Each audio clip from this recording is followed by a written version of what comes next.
Good morning. It's a pleasure and an honor and a source of some intimidation to be standing before you today. I'm Ann Fernald, and I'll be your lay speaker this morning while Rick is away. I'm going to be reading. I'm not going to be roaming. I'm a writer, so I like to kind of stick to my text, and you'll be grateful because I won't dilate, so that means service will be about the right length of time. When Bella Gajari asked me if I would speak, I accepted. But when I read the gospel passage for today, I was full of regret and anxiety. All those rules, all those laws, these verses from Matthew at first reading and study, at second and third reading and study, are profoundly challenging. They ask us to think deeply about the Torah, the rules, the way, and that can be an unwelcome invitation. I want to get into that, but I want to approach it from the sidelines first. Recently, a friend invited me to participate in an experiment. What would it be like to go without sugar for a week? Always eager to find a way to commit to my health and maybe even lose some weight, I signed up, read about the health risks of a sugary diet, filled my pantry with healthy choices, and when the week came to join the experiment, I found myself thinking about cookies, then buying cookies, then eating cookies, and chocolate, and caramel sauce that I didn't even know was still in the fridge. The more I read about how much better the other people in this group felt, the more I resisted the challenge and found new ways to disobey the rules. Something about adding a new, stricter rule just rubbed me the wrong way, and to the mild detriment of my health, I found myself wanting to rebel. What is it about rules that make us want to disobey them? When do we rightly seek to obey? What is good about the law? How do we know when to defy and when to obey? After all, my mild binging on sugar, while clearly a mildly bad thing, is not the only kind of disobedience. Sometimes resistance is exactly what is called for. How then can we know the difference? These are hard questions for us in the United States, where obedience is not a strong cultural value, where shame is not as powerful a deterrent as it was in the ancient Near East. When I was little, I used to listen to Ethel Merman singing the Broadway musical Annie, Get Your Gun. I particularly loved the comic duet An Old-Fashioned Wedding. In it, two strong-willed people, very much in love, sing about their dream wedding. The groom describes a little chapel surrounded by orange blossoms, and Ethel Merman, as sharpshooting superstar Annie Oakley, sings about a big church full of reporters and photographers. Clearly, these two have some compromising to learn, and it's all very funny. But when Merman sang that she would vow to love and honor, yes, but not obey, I made a mental note. Decades later, when I got married, my otherwise very traditional vows did not have me promising obedience to my husband. I could happily and faithfully promise many things, but not that. Obedience is hard. But rules are important. After all, we are glad that people stop on red and go on green. In the past few weeks, as I have been reflecting on these verses from Jesus' Sermon on the Mount, I have been reflecting a lot on rules, laws, obedience, and disobedience. What is this passage asking of us? One of the hazards of being an English professor is that moment when people learn what I do, and I see them flinch anxiously, taking a step back sometimes and confessing, English was my worst subject, or I'd better watch my grammar around you.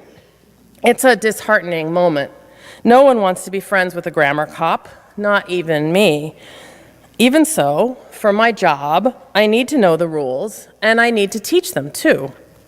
So, often on the first day of freshman writing, I ask my students to list all the rules that their English teachers had for them in high school. Never use I in a paper. Start every sentence with a capital letter. Don't use to be verbs. Avoid the phrase since the beginning of time. Spell everything correctly. Make sure your verbs match your subjects in number, case, and tense, and so on.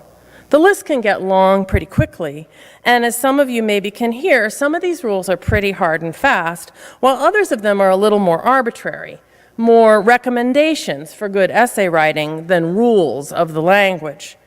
But here is the question: which of these rules can be broken? The answer? All of them. And also, none of them. Each of these rules has a purpose. Each of these rules came into being to help us communicate better with each other. And once in a while, it becomes important to break the rule, to use I, to flout rules of punctuation in order to say what needs to be said. So we have a conversation, my students and I, about why rules are important, how to learn the rules so deeply that they become writers who have the skill to mostly obey them, only flouting them when that's the most effective way to make the point. I think that's the kind of deep and flexible thinking that I'm asking my students to learn about the rules of writing is a pretty good analogy for what we're being asked to do in these verses from Matthew 5. In the section of the Sermon on the Mount that we have before us today, Jesus preaches on the difference between the rules and their greater purpose for us, living in community. 4 times here, and 2 more times in the verses that immediately follow, he says, "You have heard it said, but I say." He tells the people, "You have heard it said, but I say," on questions of oath, on divorce, on adultery, and on anger. Each time, Jesus deepens that teaching with a countervailing and challenging new way to think about the laws that bind us together. There's a lot to say about all these antitheses, about the message within each one, about Jesus' use of the rabbinic formula, "You have heard it said, but I say," to convey his teaching. Each time Jesus said, you have heard it said that this is the law, but I say to you," here is a deeper reason for that law. And I am asking you to deepen your commitment to the principle behind the rule so that you may better live together. Only then will you be right with God. I want to focus on his teachings on anger.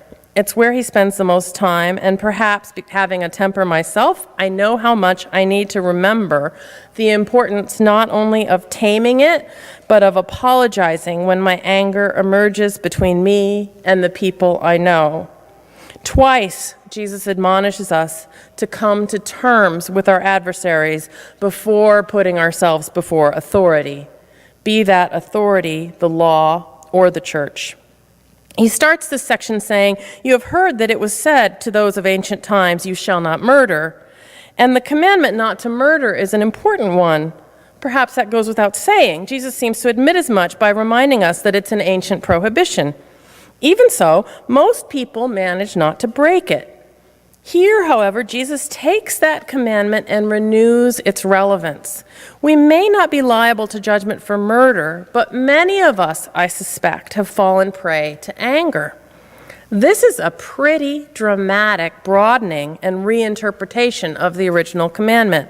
In broadening the rules in this way, Jesus holds us to an even higher standard of living together than simply not killing each other. We need to be reconciled to each other. We need to strive to make peace with each other before we throw our case to the courts, before we come to the altar of God. This is a pretty radical reinterpretation, and it's one that, like his teachings with the other commandments, demands a lot of us. Moreover, in these verses, Jesus' demands are not about prayer or almsgiving, things he does get to later in the Sermon on the Mount, but about obeying God's law by being better to each other, by solving our disputes, by being true to our word, treating each other with respect, honoring our promises to each other as far as is possible. Would that we could do all of this. But living together is hard, and communities tend to be full of difficult people. People whose sense of right and wrong differs from our own. Rick likes to quote the Quaker theologian Parker Palmer's definition of community. Palmer says, "Community is that place where the person you least want to live with always lives." And he adds, "When that person moves away, someone else arises immediately to take his or her place. In these challenging times for our nation, there is a lot of wishing to retreat to a narrower vision of community, one where we are not so challenged, where we don't feel so bruised or anxious. What, I have been wondering, might it look like to imagine our national community anew? To think about ways to be reconciled to our brothers and sisters, even those we least want to live with. I wonder how today's reading might help us think our way through. As I was preparing to speak to you this morning, I was reminded of a conversation I heard on one of my podcasts.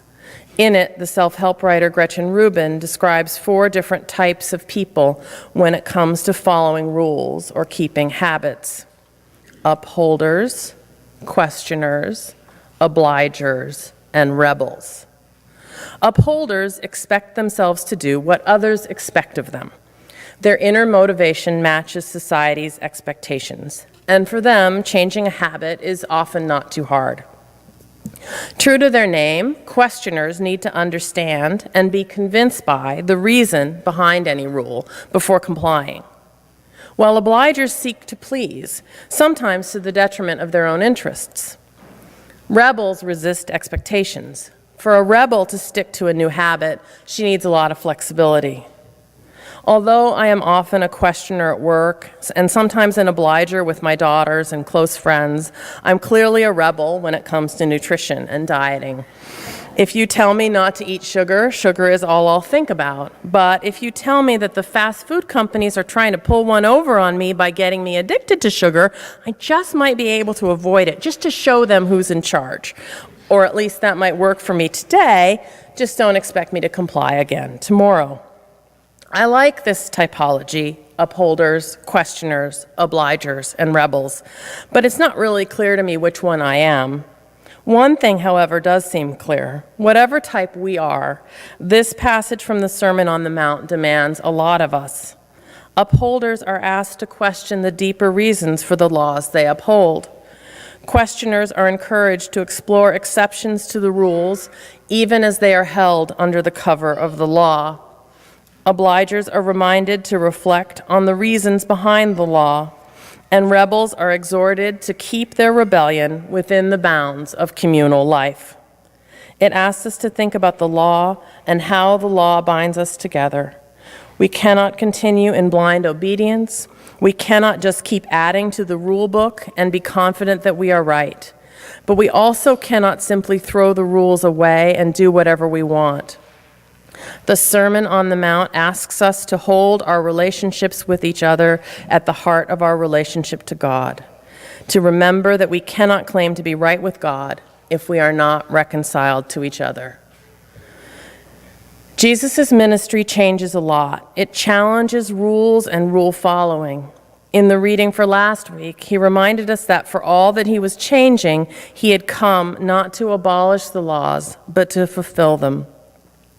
That fulfillment, however, doesn't look like an even longer list of house rules. Sometimes fulfillment means making an exception. Often it means taking the rule even more seriously. Fulfillment of God's law means a deeply reflective and engaged way to be here for each other, and in doing so, to live out the life that God calls us to live. Amen. Thank you.